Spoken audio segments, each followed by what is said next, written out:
Pejuang terhebat dalam sejarah Islam, Khalid bin Walid radhiyallahu anhu, yang di hadapan pedangnya dua kekuatan besar dunia saat itu, Persia dan Kekaisaran Romawi, terpaksa bertekuk lutut. Kehadiran Khalid di medan perang dapat mengubah situasi dan hasil pertempuran kapan saja. Kecerdasan militer, strategi, kekuatan, keberanian, kecepatan, dan kelincahan, semuanya menjadikannya seorang pejuang yang tak terkalahkan. Rasulullah Shallallahu Alaihi Wasallam sendiri memberinya julukan Saifullah, Saifullah, yang berarti pedang Allah. Berdasarkan buku Sword of Allah yang ditulis oleh peneliti militer Pakistan terkenal A.I. Akram, kami menyajikan kisah hidup pahlawan besar Khalid secara berurutan. Untuk menonton seluruh kisah hidup Khalid bin Walid yang akan disiarkan dalam 30 episode selama bulan Ramadan, kunjungi halaman Facebook dan kanal YouTube Sejarah yang Hebat. Jika Anda belum menonton video-video sebelumnya dari serial ini, tautannya dapat ditemukan di deskripsi postingan ini. Mohon tonton video-video sebelumnya sebelum menonton video ini.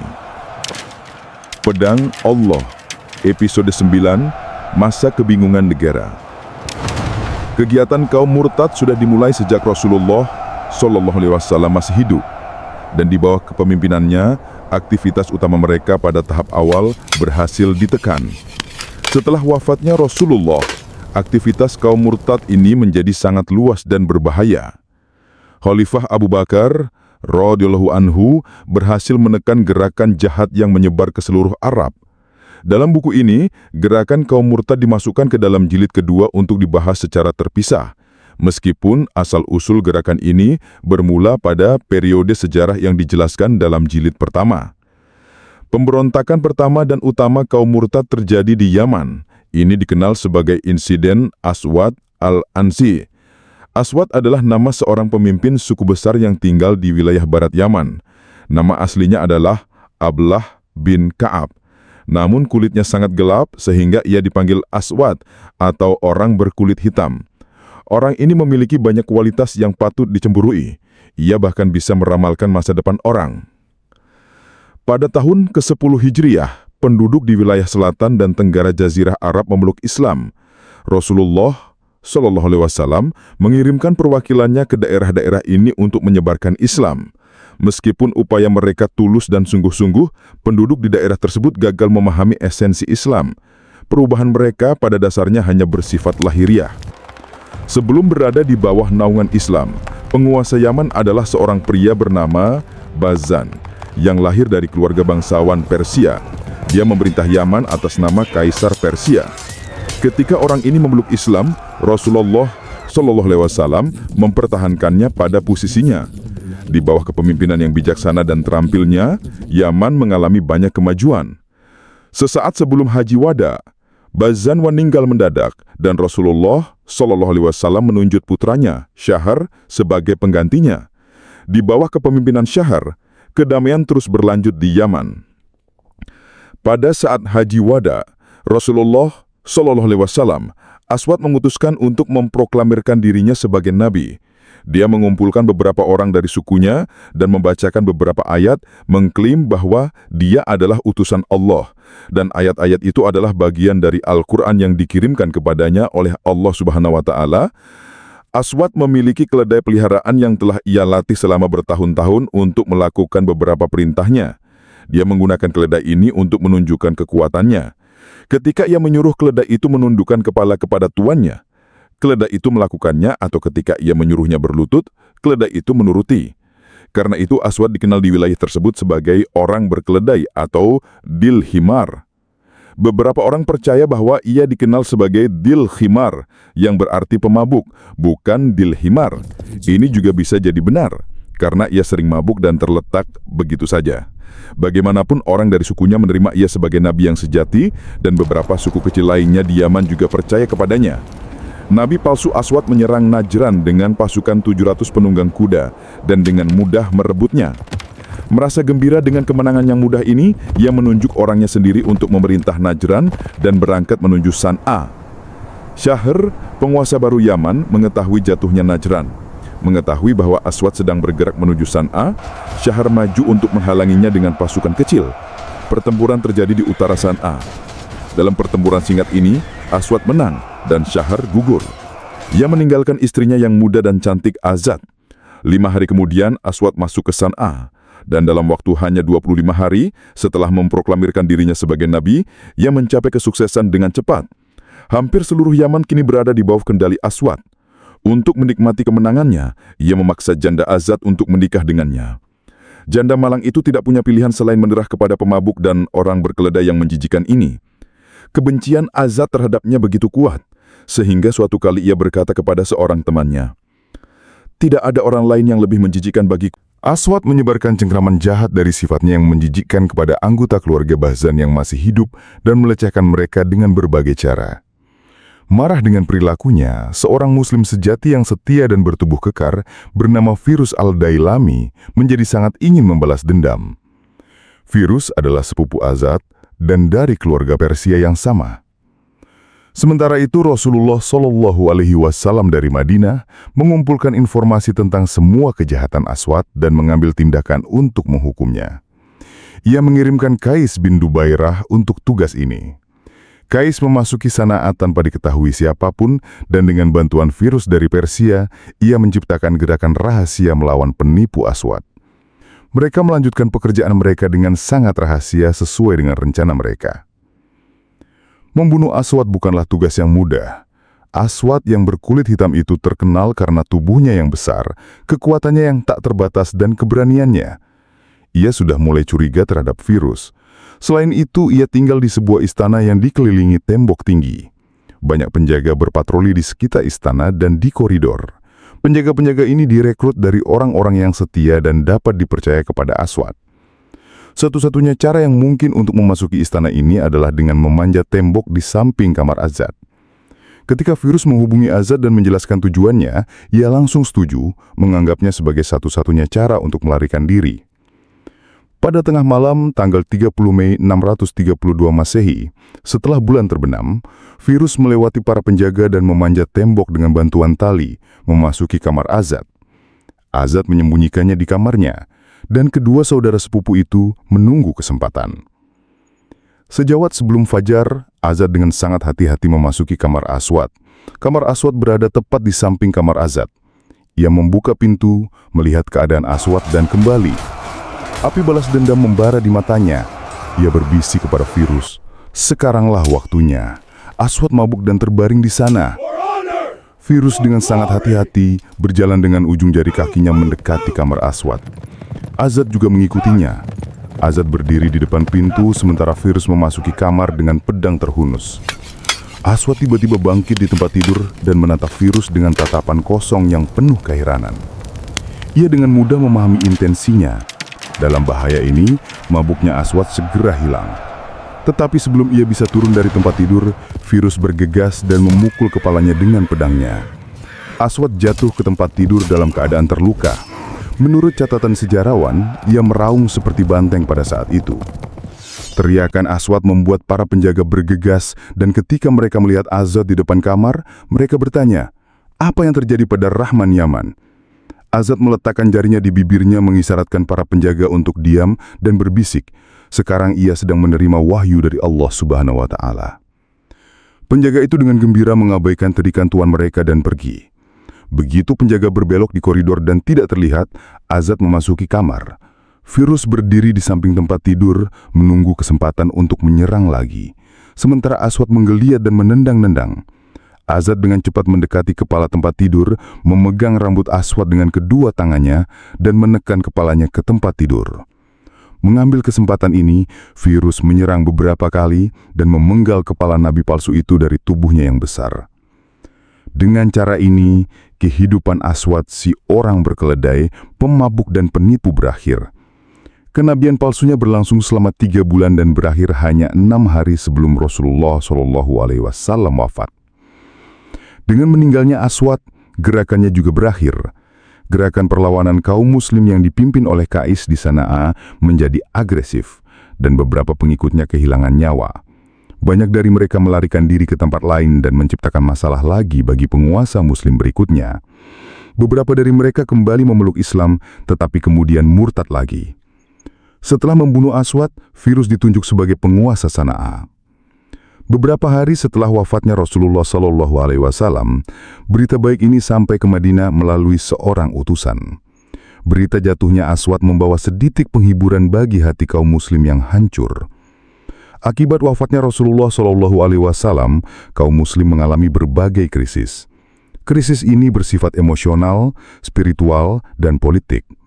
Dengan perginya Rasul yang terkasih, kaum muslim merasa miskin.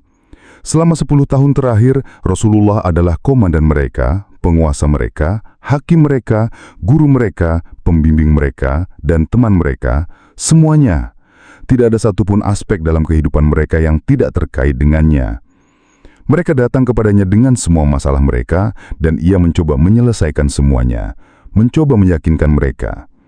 Di bawah kepemimpinan dan cahaya hangat cintanya, kaum muslim aman dan bebas dari krisis. Tanpa cahaya di atas kepala mereka, mereka merasa sendiri dan takut. Menurut para penarita, keadaan mereka seperti domba tak berdaya di malam yang dingin dan basah. Krisis ini semakin parah ketika berita pemberontakan datang dari seluruh Arab. Selain suku Sakif di Thohif dan suku-suku yang tinggal di Mekah dan Madinah, semua suku Arab lainnya berbalik-balik memberontak terhadap otoritas Madinah. Nabi-nabi palsu mulai mengklaim bagian dari kenabian Muhammad SAW. Mereka mengabaikan pengorbanan dan penderitaan Rasul yang terkasih, dan hanya mempertimbangkan keberhasilannya, menganggap kenabian sebagai satu hal yang sangat menarik dan bersemangat untuk menuai manfaatnya. Selain Aswad, 3 nabi palsu lainnya, atau 4, muncul. Para pemimpin suku lainnya, meskipun tidak mengklaim kenabian, menunjukkan solidaritas dengan nabi-nabi palsu dan menjadi aktif untuk menikmati kebebasan dari zaman kegelapan dengan menghilangkan cahaya Islam. Api kemurtadan menyebar begitu cepat seperti api liar, sehingga mengancam pusat spiritual dan politik negara Islam yang baru dibentuk, Mekah dan Madinah. Peristiwa kemurtadan ini pada dasarnya terjadi karena kurangnya keyakinan yang mendalam dan sejati terhadap Islam. Pada tahap akhir kehidupan Rasulullah SAW pada tahun ke-9 dan ke-10 Hijriah, sebagian besar suku memeluk Islam karena alasan politik. Mereka lebih mempertimbangkan kekuasaan dan pengaruh Muhammad SAW daripada memahami pesan barunya. Kaum muslim di Mekah dan Madinah, terutama di Madinah, memiliki keyakinan yang kuat karena mereka mendapat kesempatan yang lebih lama untuk berinteraksi dengan Rasulullah. Sebaliknya, suku-suku di luar Mekah dan Madinah tidak mendapat kesempatan untuk berinteraksi secara spiritual dengannya. Dalam banyak kasus, begitu pemimpin suku memeluk Islam, seluruh suku mengikuti karena kesetiaan mereka kepadanya. Dalam kasus-kasus ini, elemen keyakinan terhadap Islam sama sekali tidak ada. Jadi, segera setelah kematian Rasulullah SAW, mereka mulai berpikir secara independen. Ini karena kesetiaan mereka adalah kepada seorang individu, bukan kepada Islam atau negara Islam yang baru didirikan di Madinah. Mereka tidak melihat adanya hambatan untuk melanggar aturan yang diberlakukan oleh Islam mengenai jumlah istri, penetapan pajak untuk kepentingan suku, sholat, puasa, dan sebagainya. Kaum muslim menjadi agak cemas ketika Abu Bakar radhiyallahu anhu terpilih sebagai khalifah pertama. Apakah ia akan mampu memadamkan api pemberontakan di sekitarnya dan melanjutkan kemajuan Islam? Pada masa sulit Islam ini, semua orang berharap akan kepemimpinan yang kuat dan berkarakter keras. Abu Bakar radhiyallahu anhu memiliki tubuh yang kurus dan agak bungkuk karena usia. Wajahnya menunjukkan tanda-tanda penuaan yang jelas meskipun ia mewarnai janggutnya. Sifatnya juga tercermin dalam pidatonya yang ia sampaikan kepada kaum muslim yang berkumpul untuk menunjukkan kesetiaan mereka setelah ia mengambil alih kekuasaan. Ia berkata, "Segala puji bagi Allah, saya telah terpilih sebagai pemimpin Anda, tetapi saya bukanlah orang terbaik di antara Anda. Jika saya berada di jalan yang benar, Anda harus membantu saya. Dan jika saya salah, Anda harus mengoreksi saya. Kejujuran adalah kesetiaan dan kebohongan adalah pemberontakan." Ia berkata, "Orang yang lemah di antara Anda akan tampak kuat bagi saya sampai saya dapat menegakkan haknya dengan izin Allah. Dan orang yang kuat di antara Anda akan tampak lemah di mata saya sampai ia memenuhi tugasnya dengan kehendak Allah." Janganlah berhenti dari jihad di jalan Allah, karena Allah akan sangat mempermalukan mereka yang berhenti dari jihad. Jika kejahatan menjadi hal umum dalam suatu masyarakat, Allah akan menjatuhkan hukuman yang berat kepada mereka. Selama saya mengikuti perintah Allah dan Rasul-Nya, Anda harus mengikuti saya. Dan jika Anda melihat adanya penyimpangan di dalam diri saya, Anda tidak diwajibkan untuk mengikuti saya. Jangan tinggalkan salat. Semoga rahmat Allah tercurah kepada Anda. Kebaikan Abu Bakar radhiyallahu anhu dan pengabdian serta jasanya yang luar biasa terhadap Islam sudah dikenal secara universal. Keberanian pribadinya, cinta dan kesetiaan kepada Rasul yang terkasih, karakter moral yang tinggi dan keyakinan yang teguh terhadap Islam tidak dapat dipertanyakan. Sebagai orang ketiga yang memeluk Islam, ia memiliki posisi yang tinggi di antara 10 orang yang menerima kabar baik dari Allah. Tetapi apakah kualitas-kualitas itu cukup untuk memimpin di masa-masa sulit? Kecemasan kaum muslim semakin diperparah oleh keberangkatan pasukan Usamah dalam sebuah ekspedisi yang telah direncanakan sebelumnya. Sekitar pertengahan Mei 1632 Masehi, Rasulullah SAW menderita sakit fisik. Ia memerintahkan setiap muslim untuk bergabung dalam ekspedisi ini. Sebagai komandan ekspedisi ini, ia menunjuk Usamah bin Zaid, putra 22 tahun bekas budaknya Zaid bin Harithah. Zaid radhiyallahu anhu telah gugur dalam pertempuran Mu'tah. Meskipun Usamah lahir dari keluarga yang sangat sederhana, Rasulullah SAW menunjuk dia sebagai komandan para pejuang terkemuka dari suku-suku bangsawan Arab. Kaum muslim berkumpul di tepi barat Uhud. Pasukan ini dikenal sebagai pasukan Usamah. Ini adalah perintah ekspedisi terakhir dari kehidupan Rasulullah. Usamah diperintahkan untuk melakukan operasi militer di wilayah Mu'tah, Yordania. Perintah Rasulullah kepadanya adalah, lakukan serangan mendadak di daerah di mana ayahmu dibunuh. Ajaklah penunjuk jalan dan kirimkan pengintai dan mata-mata di depan, dan berangkatlah dengan cepat.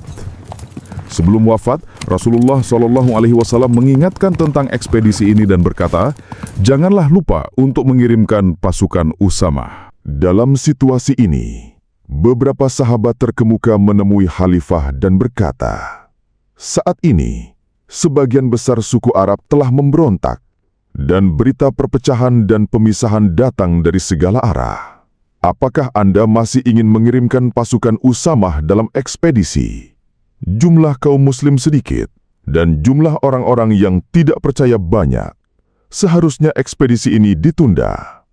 Sebagai jawaban, Abu Bakar radhiyallahu anhu dengan sangat tegas menyatakan, bahkan jika saya tahu bahwa binatang buas akan datang dari segala arah dan menyerang serta mencabik-cabik tubuh saya di Madinah yang tidak terlindungi, pasukan Usamah akan tetap dikirim dalam ekspedisi ini yang diperintahkan oleh Rasulullah SAW. Beberapa hari lagi berlalu, berita pemberontakan dan perkumpulan suku-suku pemberontak terus datang dari segala arah. Usamah seperti yang lainnya khawatir tentang keamanan Madinah dan Islam dan menemui Umar radhiyallahu anhu dan memintanya, pergilah kepada Khalifah dan mohon izin untuk pasukan muslim tinggal di Madinah. Para pemimpin dari setiap suku ada bersama saya. Jika kita semua pergi dalam ekspedisi, siapa yang akan melindungi Madinah dari serangan musuh? Umar radhiyallahu anhu setuju untuk menemui Khalifah. Sesaat sebelum berangkat dari Kam, sekelompok pemimpin muslim menemuinya dan memberikan saran yang sama, dan berkata, jika ia tidak menyetujui usulan kita untuk tinggal di Madinah, setidaknya mintalah ia menunjuk seorang komandan yang lebih bijaksana daripada Usamah. Umar radhiyallahu anhu setuju untuk menyampaikan usulan ini juga kepada Khalifah. Abu Bakar radhiyallahu anhu duduk di lantai rumahnya. Beban berat kekhalifahan di saat-saat sulit berada di pundaknya. Tanpa keteguhan iman, ia mungkin akan merasa gentar menghadapi kesulitan di sekitarnya. Umar radhiyallahu anhu dengan tenang dan penuh keyakinan menyampaikan permohonannya kepada rekan kerjanya yang rendah hati. Abu Bakar radhiyallahu anhu menunggu hingga Umar selesai berbicara. Ia juga mendengar pendapat Umar mengenai penggantian komandan. Kemudian ia bangkit dan dengan suara lantang berkata kepada Umar, "Wahai putra Khattab, Rasulullah Shallallahu Alaihi Wasallam sendiri yang menunjuk Usamah sebagai komandan, dan Anda ingin saya mencopotnya dari komando. Pada tanggal 24 Juni 632 Masehi, pasukan Usamah berangkat dari Kam. Abu Bakar radhiyallahu anhu berjalan kaki bersama Usamah yang menunggangi kuda sejauh beberapa jarak. Ketika Usamah ingin turun dari kudanya dan berjalan, ia melarangnya. Ia berkata, seorang prajurit muslim mendapatkan pahala 700 perbuatan baik untuk setiap langkah di jalan Allah, dan dibebaskan dari 700 perbuatan dosa. Ketika Abu Bakar radhiyallahu anhu meminta izin untuk meninggalkan Umar sebagai penasehatnya, Usamah langsung setuju. Kemudian ia memberikan instruksi kepada komandan yang akan berperang. Ia berkata, mulailah ekspedisimu dengan serangan mendadak terhadap Koza. Jangan pernah menyimpang dari misi ini yang diberikan oleh Rasulullah Shallallahu Alaihi Wasallam. Pasukan Usamah kemudian memulai perjalanan. Banyak orang menganggap keputusan pasukan Usamah untuk meninggalkan Madinah dan melanjutkan ekspedisi dalam situasi yang rapuh setelah wafatnya Rasulullah Shallallahu Alaihi Wasallam sebagai kesalahan. Namun yang lain menganggapnya sebagai keputusan yang bijaksana dari Abu Bakar.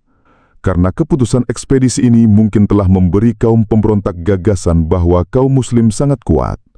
Kenyataannya berbeda. Memang benar bahwa Usamah melakukan ekspedisi dengan sangat terampil dan cepat. Namun operasinya tidak terkait dengan penindasan pemberontakan kaum murtad. Keputusan ekspedisi ini pada dasarnya adalah penghormatan terhadap keinginan militer terakhir dari Rasulullah Shallallahu Alaihi Wasallam. Selain itu, tidak ada signifikansi strategis militer atau politik lainnya. Mungkin karena alasan inilah, sebagian besar pemimpin muslim dan jenderal terkenal dalam sejarah di masa mendatang menentang ekspedisi ini. Pertimbangan utama Abu Bakar radhiyallahu anhu dalam melakukan ekspedisi ini adalah untuk mengimplementasikan keinginan militer terakhir dari Rasulullah. Tidak tepat juga untuk berpikir bahwa Abu Bakar radhiyallahu anhu mengirimkan pasukan Usamah dalam ekspedisi, bahkan dalam situasi yang rapuh di Madinah, karena kurangnya kecerdasan militer. Karena ia kemudian menunjukkan banyak kebijaksanaan dalam melakukan operasi militer terhadap kaum murtad dan di Suriah dan Irak. Setelah keberangkatan pasukan Usamah, berita pemberontakan dan perkumpulan suku-suku pemberontak terus datang dari segala arah. Kekhawatiran kaum muslim juga terus meningkat. Di sisi lain, kaum murtad merasa gembira dengan berita bahwa Abu Bakar telah mengambil alih kekhalifahan dan pasukan Usamah telah meninggalkan Madinah. Mereka merasa bahwa menghancurkan negara muslim yang baru dibentuk di bawah kepemimpinan Abu Bakar akan relatif mudah bagi mereka. Mereka terhibur karena mereka tidak perlu menghadapi kepribadian yang tangguh dan tak tertandingi seperti Umar dan Ali. Mereka harus menghadapi seorang pria yang lemah lembut dan tua. Tetapi dengan aktivitas pria yang lemah lembut ini, dalam waktu singkat, kaum muslim yang khawatir menjadi terkejut, dan kaum murtad menerima pukulan pandang.